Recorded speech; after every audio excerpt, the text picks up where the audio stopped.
할렐루야. 우리 앞뒤 옆 좌우에 계신 분들께 함께 인사하겠습니다. 사랑한다면 한 번 더 사랑한다면 전도하세요. 전도주의를 이제 앞두고 인사 한번 해봤습니다. 먼저 우리 목사님은 오늘 갑자기 처음 보는 사람이 올라왔죠. 저를 처음 보신 분들이 갑자기 처음 보는 사람이 올라와가지고, 우리 목사님은 잠시 조금 속이 좀 편찮으셔가지고 잠깐 병원에 가셨습니다. 큰 거 아닙니다. 병원이라고는 큰 거라고 보시는데 큰 게 아니고 잠깐 좀 진료받으시러 갔었으니까 여러분 기도하시면 금방 나을 줄 믿습니다. 아멘. 한 가지 예화를 전하 하겠습니다. 오늘 말씀의 제목이 기회를 잡은 사람들이라는 제목인데, 여러분 우리가 얼마 전에 한 4년 됐나요? 한 4년 된 것 같아요. 그때 우리 IT 업계의 거진 1인자라고 알려진 사람, 스티브 잡스라는 사람이죠. 이 스티브 잡스라는 사람이 스티브 잡스라는 책을 보신 분들은 아시겠지만 그 사람이 정말 괴짜 중에 괴짜고 아주 괴팍한 사람 중에 괴팍한 사람이다. 그런 말들이 많이 나오는 그런 인물입니다. 근데 저는 그거 보면서 스티브 잡스를 통해서 물론 그 사람의 성격도 문제 있지만 그 사람이 저돌적으로 그 기회를 확 붙잡았던 거, 이 모습에 전 참 감명을 깊게 봤던 이 부분이 하나 있습니다. 이게 뭐냐면, 이 스티브 잡스가 먼저 이 사람이 처음부터 정말 성공을 이룬 사람은 아니죠. 이 사람이 또한 처음부터 뭔가 IT 업계를 준비를 하려고 했던 사람도 아니었죠. 이 사람은 가장 최초로 컴퓨터를 만든 사람이잖아요. 그래서 컴퓨터를 만들기 위해서 자기가 돈 몇 푼 이렇게 정말 주머니에 돈도 없는 사람이 어떻게 해서 컨테이너 박스 하나 다 준비를 했습니다. 우리 샬롬실 마냥 컨테이너 박스를 딱 준비해서 이게 자기의 사업장으로 삼고 또 자기의 사과 이렇게 한 깨물은 것 같은 그 그림을 해서 거기에 이제 자기의 애플사로 만들어서 처음 창업을 한 것이죠. 그런데 자기에게 물론 자기의 밑에 직원들도 있었습니다. 한 3명, 4명 있었지만 그들과 함께 일하기에는 너무나 버거웠던 거예요. 그래서 뭔가 새로운 사람 필요하다. 뭔가 아주 능력 있는 자가 필요하다. 그래서 고심한 끝에 정말 우리가 보기에는 참 겁을 상실한 것 같은 느낌이 있어요. 뭐냐면 갑자기 이 사람이 어떤 중소기업도 아닙니다. 대기업 사장한테 가는 거예요. 그게 바로 펩시콜라였죠. 펩시콜라 지금 아니지만 그때 당시에 한 75년 당시에 그 당시에 그 대표 이름이 존 스컬리라고 하는 그 펩시콜라 그 대표였습니다. 근데 피레미에 불과한 이 잡스가 그 거물급에 불과한 정말 거물급보다 더 높은 그 존 스컬리 그 사람의 사무실 가서 하는 말이, 당신 나와 함께 이 세계를 변화시키십시다. 나와 손 잡읍시다. 나와 함께 합시다. 그 말 하니까 이분이 보기에 아니 뭐 이런 진짜 피레미에 불과한 사람이 나 같은 사람한테 뭐 같이 하자고 그러면서 매몰차게 보낸 겁니다. 근데 거기서 우리가 보기에는 저 같으면은 창피해서 너무나 무시받고 면박을 받는 상황에서 저 같으면 또 안 갑니다. 근데 확실히 괴짜는 괴짜였어요. 한 번 또 갑니다. 또 가서 나와 함께 합시다. 또 그 사람이 이제는 자기의 수하들을 시켜서 아예 다 밖으로 아예 그냥 던져버립니다. 3번, 4번, 몇 번을 계속 그러는 거예요. 마지막 최후의 7번. 7번 만에, 말씀 그대로요, 정말. 7번 만에 이 사람이 한 번 더 죽을 각오로 또 갑니다. 이번에 아마 몰매 맞을 각오로 간 것이죠. 가서 하는 말이, 당신 나와 함께 합시다. 또 그 사람이 마지막으로 또 거절합니다. 이번에는 악담을 하면서 거절을 하죠. 그때 잡스가 건방진 모습으로, 정말 좀 우리가 보기에도 이해가 되지 않는 모습으로 갑자기 책상을 꽝 치는 거예요. 그 거물급 대표 앞에서 피레미에 불과한 사람이 주먹으로 상을 꽝 치면서 한마디 합니다. 당신 주여, 당신 언제까지 설탕물만 만들 것이요, 나와 함께 세상을 변화시킵시다. 이 말을 한 것입니다. 근데 존 스컬리는 그 피레미에 불과한 그 사람의 포부가 너무 멋진 거였어요. 어디서도 거물과 같은 나에게 피레미에 불과한 사람이 그렇게 자신만만하게, 그렇게 담대하게 그 말을 좀 알려준 사람, 그러니까 증거했던 사람은 아무도 없던 것입니다. 그 모습에 자기도 뭔가 매료가 돼서 자기의 그 기업을 다른 이에게 맡겨주고, 그 사람은 당당히 콜라 펩시에서 나와서 잡스와 함께 손을 잡고 최초의 컴퓨터를 만듭니다. 이게 바로 스티브 잡스라는 그 책에 나와 있는 내용입니다. 이 존 스컬리라는 사람은 만약 그 자리에서 펩시콜라만 계속 만드는 사람이었다면 아마도 그 당시에도 아마도 뭐 시간이 더 지나면은 더 자기의 아이템도 없고, 그리고 자기의 자금도 딸릴 것이고, 아마도 그 모습이 있지 않았을까.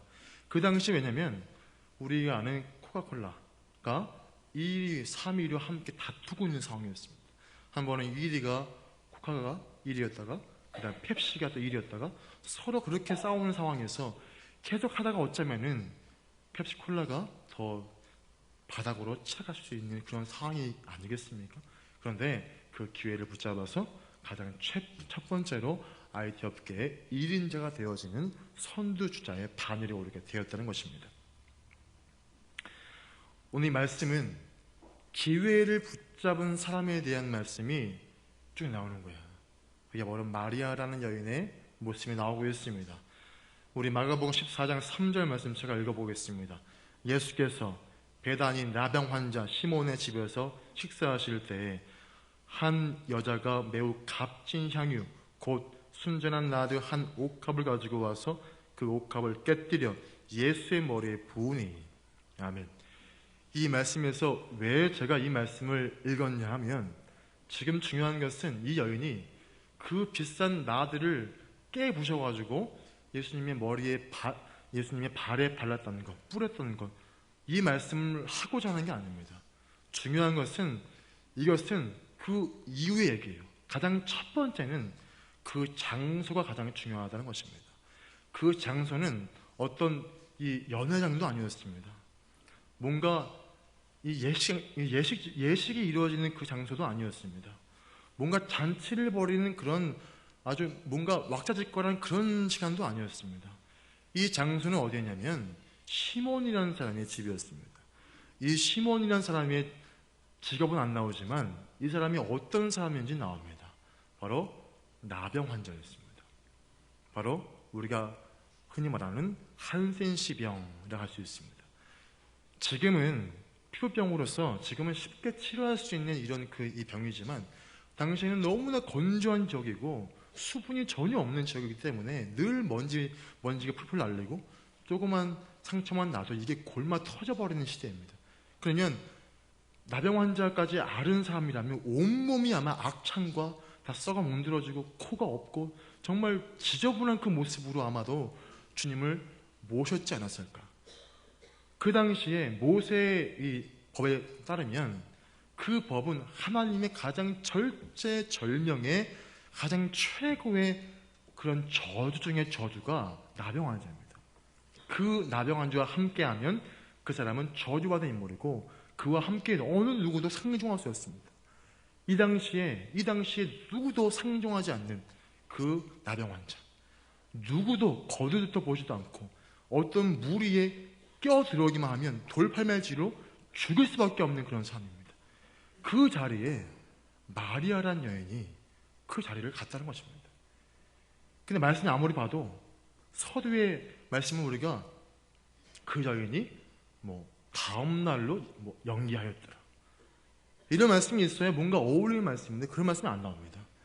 그냥 나병 환자 시몬의 집에서 식사하실 때 그 말은 무슨 말이냐면, 이 마리아란 이 여인은 그 상황과 모든 것들을 점검을 하고 기회를 틈타고 이게 오늘이 아닌가 보다, 내일로 가자, 내일 모레 가자, 다음에 하지 이 모습이 아니고 그 즉시 이게 오늘의 기회인 줄 알고 하나님을 극진히 만날 수 있고 주의 놀라운 은혜를 내 안에 사모할 수 있는 그 기회가 오늘이다. 이 마음으로 어떤 주위의 어떤 사람들의 시선도 아랑곳하지 않고 즉시 나병환자 시몬의 집에 바로 갔던 사람이었습니다. 가자마자 뭐 했습니까? 자기의 순전한 나다 한 옥합을 다 깨서 그거를 우리 주님의 그 발에 발라드리고 자기의 머리로 수건 삼아 닦아드렸던 여인이었습니다. 기회를 잡았던 사람.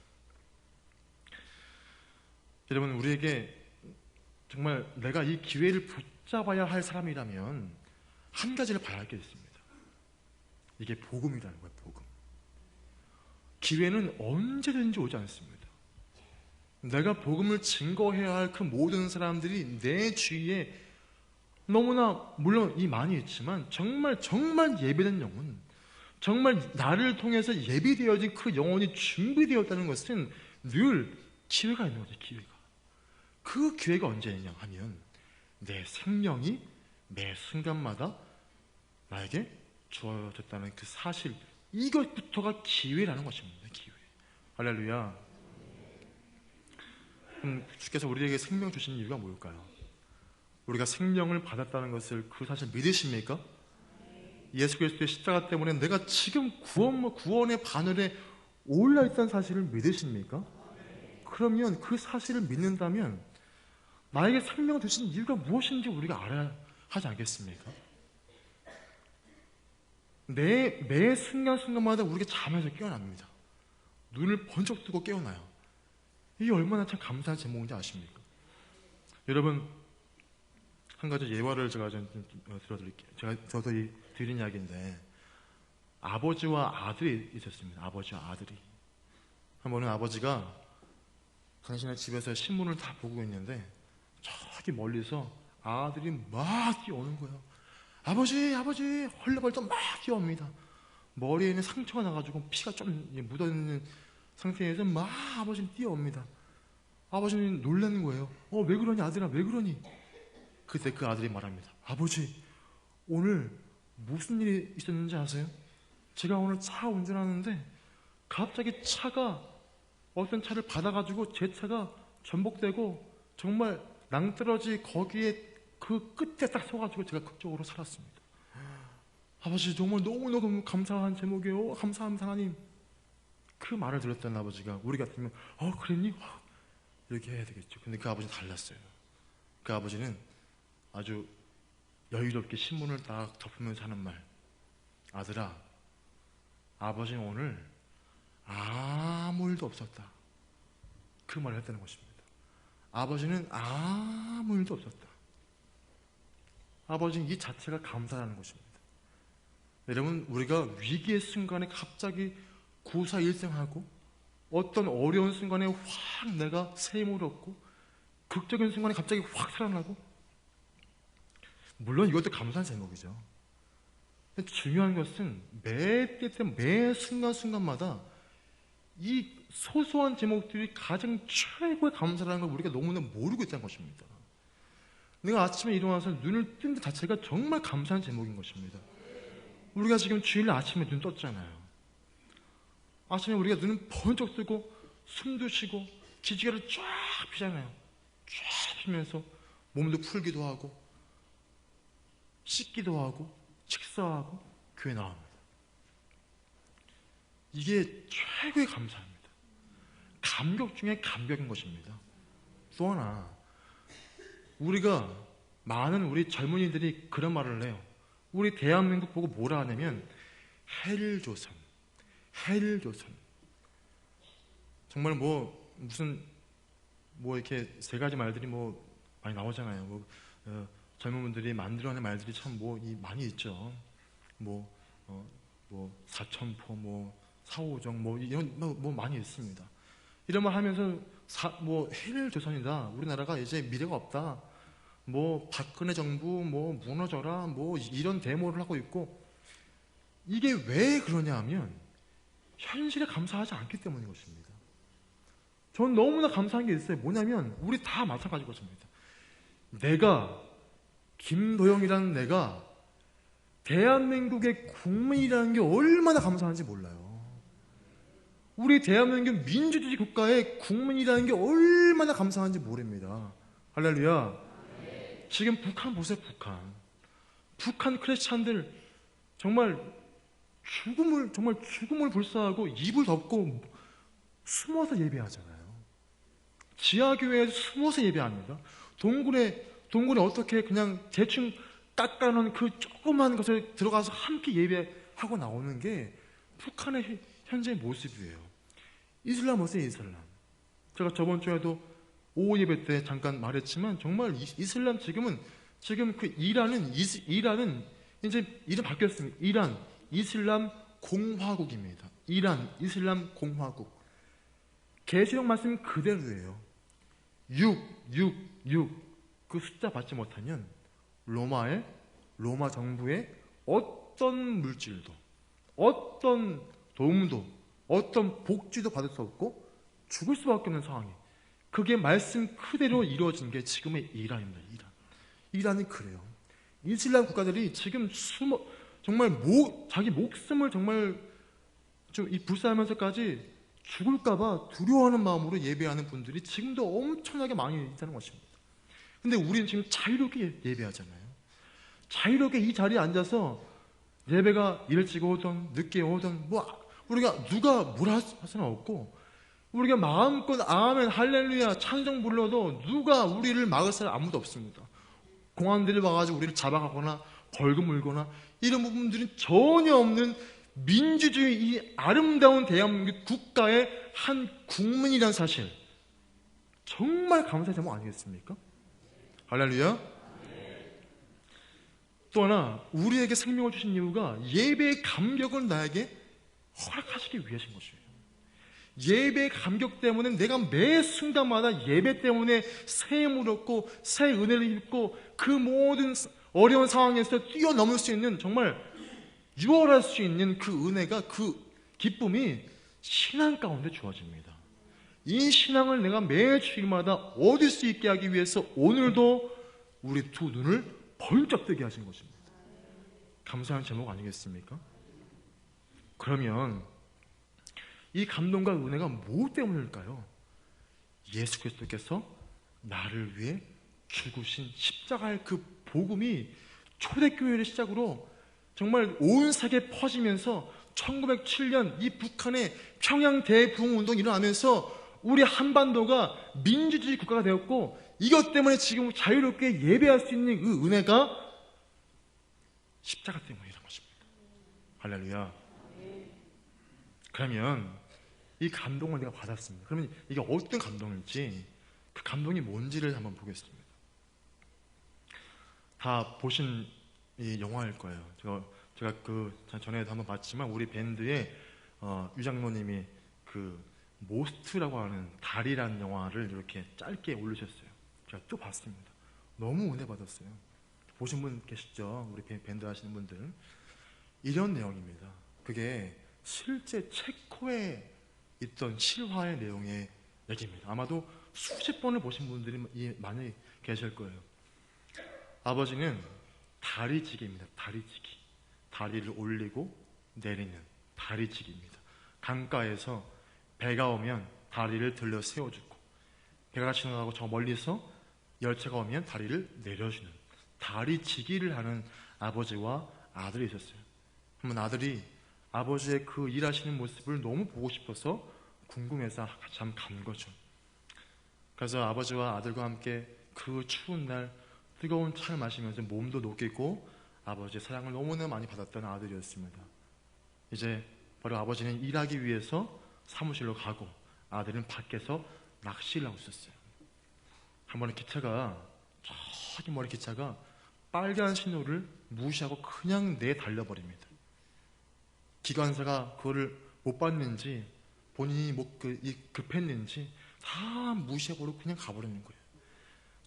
저기 멀리서 흰 연기가 막 납니다. 알고 보니까 기차가 오는 모습이었어요. 아버지는 그 모습을 못 봤습니다. 사무실에서 누구와 통화하고 있는 상황이 있어가지고 그 연기를 못 본 것입니다. 근데 그 아들은 큰일 났어요. 아버지를 계속 부릅니다. 아버지! 아버지! 지금 열차가 옵니다. 아버지, 얼른 도와주세요. 아버지. 아무리 말을 해도 아버지는 통화 중이라 그 얘기를 못 들었어요. 거진 열차가 임박해 올 때 아들은 수동으로 다리를 여는 방법을 알았습니다. 쏜사같이 막 뛰어갑니다. 밑에는 뚜껑 열고 레바를 당기면 수동으로 올라가는 거예요. 근데 그 아이의 몸이 얼마나 짧습니까? 길면 손만 내면 달 수 있는 그런 거리인데 몸이 너무나 짧다 보니까 손을 아무리 뻗어도 닿을 수가 없는 것입니다. 그 아이는 순식간에 밑으로 확 떨어져 버립니다. 아버지 그 모습 본 거예요. 손자같이 막 뛰어갑니다. 아들을 구하기 위해서. 근데 이미 기차는 차 앞에 오고 있는 상황입니다. 아버지는 지금 고민 중이에요. 어떻게 해야 할까? 레바를 당겨서 저들을 구하면 우리 아들은 톱니바퀴에 압사돼 버립니다. 내 아들을 구하자니 저게 수백 명의 모든 사람들이 타고 있는데 저들을 다 죽일 수밖에 없는 상황인 것입니다. 너무나 걱정이에요. 어떻게 할까? 내릴까 말까? 내 아들을 구할까? 저들을 구할까? 근데 저들은 자기와 함께 피 한 방울도 섞이지 않은 사람들이에요. 한 번도 얼굴을 본 적이 없습니다. 이름도 불러본 적이 없어요. 같이 밥을 먹어본 적도 없습니다. 전혀 관계없는 자들이에요. 저 아들은 평생 동안 내 목숨을 다해서 내가 키워야 할 내 아들인 것입니다. 이 아들이 나와 함께 할 수 있는 그런 아들이지 저들이 나와 함께 할 수 있습니까? 저들을 구해봤자 저들이 내 감사를 알 수 있을까요? 그럼 너무나 갈팡질팡하는 그 마음에 아버지는 순식간에 결정해버립니다. 레바를 당겨버리죠. 다리는 다시 내려오고 열차의 모든 사람들은 안전하게 갔습니다. 그들은 왜 그런지도 몰라요. 그 상황이 어떤 상황인지도 모릅니다. 하지만 자기 아들은 이미 바퀴에 압사돼 죽고 말았습니다. 아버지는 얼른 들어가서 정말 그 안에 빠져서 압사되어 있는 그 아들을 얼른 구해서 인공호흡하고 해도 이미 때는 늦어버렸습니다. 골든타임을 이미 지나쳐버렸기 때문이에요.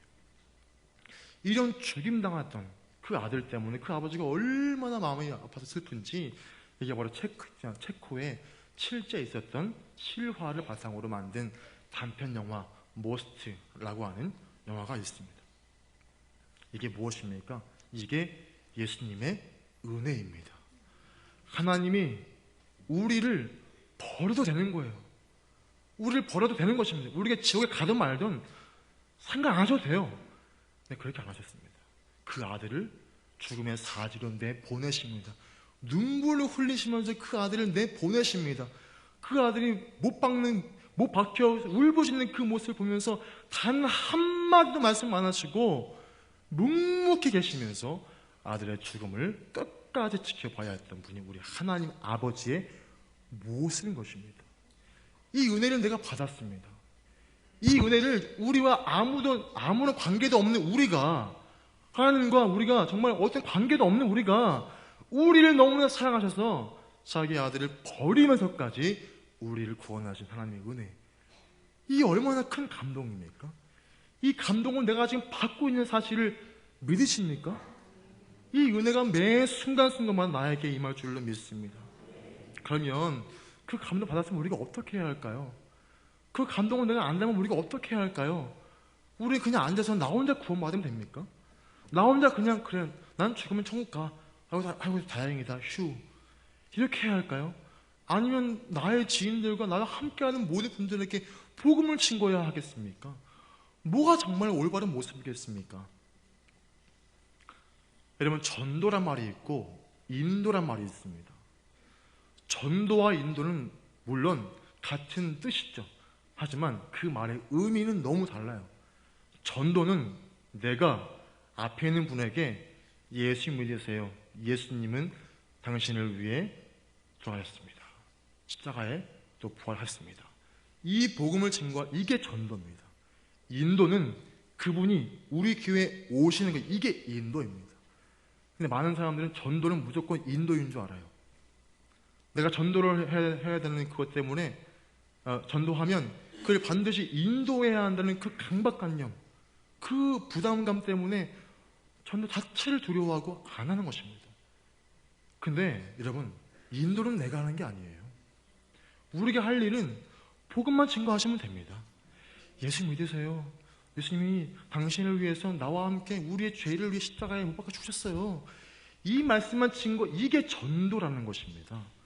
인도는 내가 하는 게 아니에요. 우리 교회 나오세요. 우리에 꼭 나오셔야 돼요. 이거는 내가 하는 게 아니에요. 이거는 우리 아버지 하나님이 하시는 일입니다. 우리는 씨를 뿌리고 물만 주는 일만 우리가 하는 것입니다. 그 안에 감동이 임하고 그가 우리 교회에 와서 은혜 받고 새 사람이 되어지고 이 모든 것들은 내가 하는 게 아니고 그 인도는 하나님 아버지가 하시는지 믿습니다. 이 원리를 알고 오늘 당장 인도하는 게 아닙니다. 전도하시라는 거예요. 전도. 복음만 증거하시면 됩니다. 이게 우리가 해야 할 일, 이게 내가 반드시 해야 할 일인 줄 믿습니다. 요한복음 13장 3절에서 4절 말씀에 이런 말씀이 있습니다. 제가 읽어보겠습니다. 저녁 먹는 중 예수는 아버지께서 모든 것을 자기 손에 맡기신 것과 또 자기가 하나님께로부터 오셨다가 하나님께로 돌아가실 것을 아시고 저녁 잡수시던 자리에서 일어나 겉옷을 벗고 수건을 그러다가 허리에 두르시고, 이 말씀이 있습니다. 이 말씀은 바로 그들의 발을 씻기시는 바로 그 서두의 장면이죠. 중요하게 봐야 할 것은 예수님은 그 기회를 잡으신 분이었어요. 뭐냐 하면 저녁 먹는 중 보시면 다 드시고 난 후 이렇게 안 나와 있습니다. 저녁 먹는 중, 식사 자리에 어떤 사람의 그 집에 가서 먹는지 뭐 나오지 않지만 그 당시에 예의는 그가 참 차려준 그 밥을 그 자리에 앉아서 우리와 함께 참 비슷하죠. 밥을 다 먹어주는 이게 예의입니다. 주님은 어떻게 했습니까? 그 예의가 중요한 게 아니었어요. 식사하던 중 하시다 말고 모든 것들을 다 내놓으시고 밥상을 앞으로 다 미시고 그 자리에 허리를 두르시고 거기에 그 대야에 물을 담아서 그들의 발을 씻겼습니다. 이게 무슨 말이냐면 지금이 아니면 안 되기 때문이에요. 지금 밥이 중요한 게 아닙니다. 저분의 섬김 내가 받고 있는데 저분한테 미안하지만 지금 중요한 것은 제 아들의 발을 씻기는 게 가장 중요한 관건인 거예요. 그들의 발을 씻겨서 낮은 자가 무엇인지를 바로 알려줘야 그들이 나중에 초대교회에서 위대한 일들을 할 수 있기 때문입니다. 그래서 그 기회를 잡기 위해서 식사하시다 말고 바로 이리 와서 그들의 발을 씻기신 것입니다. 예수님도 그 기회를 붙잡았어요. 오늘밖에 없는 것입니다. 전도할 수 있는 그 사람들 오늘밖에 없는 것입니다. 내일이 아니고 오늘 해야 하는 것입니다. 인도가 아니에요. 전도하라는 말씀이십니다. 이게 우리가 해야 할 일입니다. 할렐루야. 마지막입니다. 우리가 흑인 인권 운동가 중에 우리가 잘 아시는 분이 계시죠.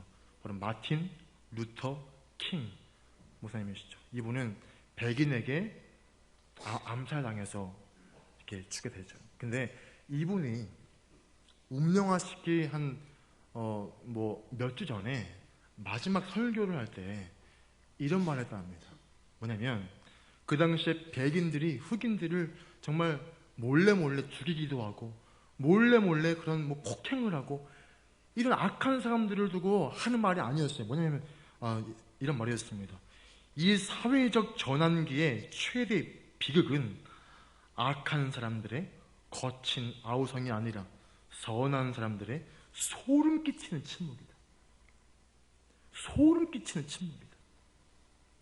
흑인들을 때리고 무시하고 죽이는 거침없이 아우성을 펼치는 백인들이 무서운 게 아니라 그 모든 모습들을 알면서 이게 잘못된 모습인 줄 알면서 그 선한 사람들이 아무런 행동도 안 하고 아무런 말도 하지 않고 가만히 있는 그 소름 끼치는 침묵이 정말 무섭다라고 말했던 사람이 이분의 마지막 연설이었습니다. 이게 우리 모두에게 하는 말씀 아니겠습니까? 거친 사람들, 정말 우리 기독교를 막 박해하고 욕을 하고 우리가 인터넷에 기독교만 차면 온갖 욕설이 다 도배를 하는 이 시대 때 그런 악한 사람들이 이게 무서운 게 아니라는 거예요. 정말 무서운 것은 우리 모두가 구원받은 우리 모두가 그 감격 알면서 복음 한마디도 증거하지 않고 전도 한 번도 하지 않고 우리 자리에 그냥 앉아서 가만히 침묵하는 그 모습이 정말 두렵고 무서운 모습이란 것입니다. 우리가 반성해야 할 모습 아니겠습니까? 저도 마찬가지, 저도 반성해야 할 모습인 것입니다. 이 기회를 붙잡으시 바랍니다. 오늘의 기회입니다. 내일은 없습니다. 오늘 당장 친척분들, 지인분들에게 인도하는 게 아닙니다. 전도하시면 돼요. 전도만 하십시오. 인도는 하나님이 하십니다. 모든 기회를 붙잡는 우리 삶이 될 줄로 축원합니다. 기도하겠습니다. 먼저 우리 영상 먼저 보고 기도하겠습니다.